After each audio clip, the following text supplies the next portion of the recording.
Worldcoin, ticker WLD. If you've been paying attention, you know that this has been all the hype lately in crypto. And why not? If you look at the WLD token, it launched on July 24th at 15 cents. It mooned 1,500% to touch $5.05 in just a couple of days. So again, from 15 cents to $5.05. And as one of the most hyped AI projects, the WLD token was listed on really top tier exchanges. So we're talking Binance, Bybit, Huobi, and others. But all that being said, within 2 days of the launch, the project is finding itself in the middle of some big controversies. Controversy number one is that Ethereum's founder, Vitalik Buterin, pointed out 4 big risks associated with Worldcoin. And controversy number two, it seems that one of the biggest crypto fraudsters is also one of the earliest investors in Worldcoin. And that is by no means an exhaustive list. There are other controversies that have surfaced in these last couple of days. Should you go all in on Worldcoin, on this hot altcoin, really just on the basis of its connections to openai, or should you stay away?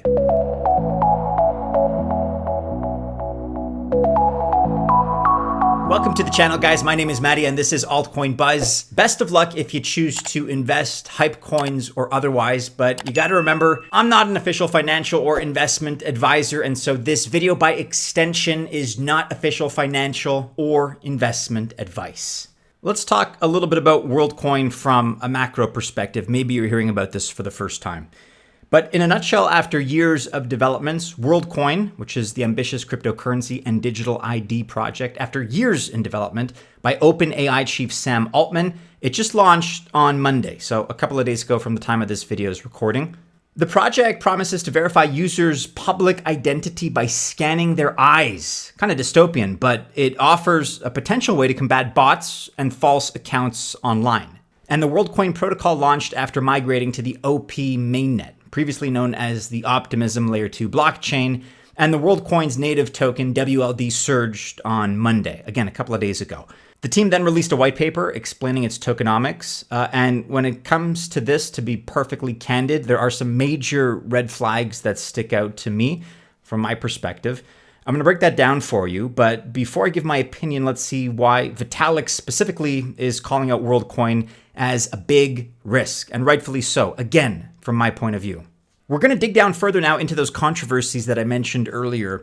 And the first big one is that Worldcoin co-founder Alex Blania refused to disclose the token's distribution model, which is strange.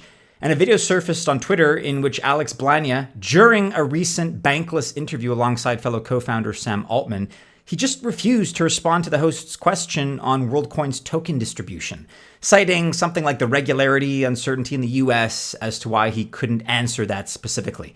Very sketchy. And then big controversy number two, Edward Snowden took to Twitter to criticize Worldcoin's retinal scan plans because, again, Worldcoin aims to be a financial and identity network. It has an app for payments and uses biometric data harnessed from shiny metal orbs to create so-called world IDs in a way that's generated controversy. I don't like the way that sounds personally. I don't know about you. So Snowden took to Twitter. He told his 5 million followers his issues with Worldcoin, namely the use of the human body for crypto. Worldcoin says the original image of each user's eye, quote, will not need to be stored or uploaded, but Snowden points out, quote, you save the hashes produced by the scans, hashes that match future scans. Don't catalog eyeballs. Snowden continued in his thread, we use ZK proofs. Great, clever, still bad, but the human body is not a ticket punch. And many on crypto Twitter have lampooned the concept, including predicting an inevitable data leak that could result in biometric information being leaked and sold around the internet. I mean, just imagine that hypothetical situation. That would be a disaster. And others have pointed out that there's no guarantee the data will not get into the hands of third parties, those that may have some incentive to pay for it. It's happened a million times before. And controversy number three is that Vitalik thinks the World ID could very well be misused. So the Ethereum co-founder tweeted an article that argues that an effective, reliable proof of personhood system, such as Worldcoin, quote, seems very valuable, but also warns there are big risks in the race to develop this. Obviously, the first major concern relates to privacy and the act of scanning somebody's irises. And so Buterin feels that this could capture much more data than meets the eye, no pun intended. including a person's sex, their ethnicity, and even certain medical conditions, inadvertently, but again, that data could fall into the wrong hands.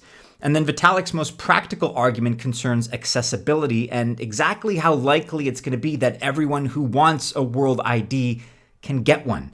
Because even if orbs do become prolific, let's just say for the sake of argument, Vitalik believes the headaches wouldn't stop there, because he points out that there's nothing to stop a government from banning orbs in their country or their jurisdiction, or using this technology to coerce citizens. And so his concern was about centralization. Quote, if even one orb manufacturer is malicious or an individual employee is a hacker, think about it, that could generate an unlimited number of fake iris scan hashes and give them world IDs. He also warned about security and believes that potentially an unlimited amount of identities could be generated if, say, for example, orbs mistakenly approve the irises of AI-generated photographs or even 3D prints of fake people.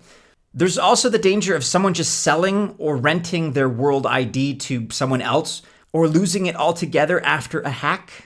And so Vitalik concluded that yes, a world without proof of personhood has some dangers, but also said that building a robust system won't be easy or quick. There are drawbacks either way. And the fourth major controversy is that FTX founder SBF, Sam Bankman-Fried, the one considered to be the biggest crypto fraudster in really history, get this, is one of Worldcoin's earliest investors. As Duo9 rightly said in this particular tweet here, buying that coin is giving a fraudster money at this point. And this is either an inexcusable oversight or just straight up mismanagement and corruption, in my opinion. But let's get further into my opinion here. I'm going to give you my personal doubts on the issue. WLD, at the time of this recording, is trading at $2.38. That reflects a 30% gain on the day. And despite criticism from nearly every corner of the crypto sector, the price is still up. That's just objectively what it is right now.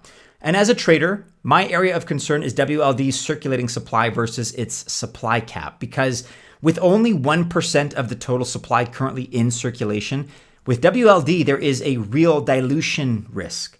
Because the moment more coins are added to circulation, its value is going to decrease, especially if fresh demand doesn't come in to prop up the price. But there's more problems here, unfortunately. Try to understand this. The maximum supply of WLD token will be fixed at 10 billion WLD for at least the network's first 15 years. But after that, in the year 2038, an inflation rate of 1.5% could be instituted by voters if they so choose. And we have seen in the past that tokens with inflationary models tend not to do very well. Of the token's circulating supply, 43 million were set aside for early users, and 100 million were loaned to 5 market makers outside the US. And this represents a big risk because these loans have a duration of 3 months and give market makers the option to purchase WLD tokens instead of returning the loan. But let's say the market makers don't see a huge market demand of WLD. They will easily dip the price and then buy it back. So what could be in store for token holders like you and like me? We have no incentive to either facilitate liquidity or hold on to those tokens. And in the very short term, there likely could be some price stability because of liquidity supported by the market makers. But in the medium to long term, this is speculation at best, highly speculative, in fact. And for the time being, I am not going to invest anything into WLD or use the Worldcoin app unless more clarity on these concepts are provided by the organization. But at least from what we've seen so far, it has not inspired confidence and has generated a lot, like multiple red flags.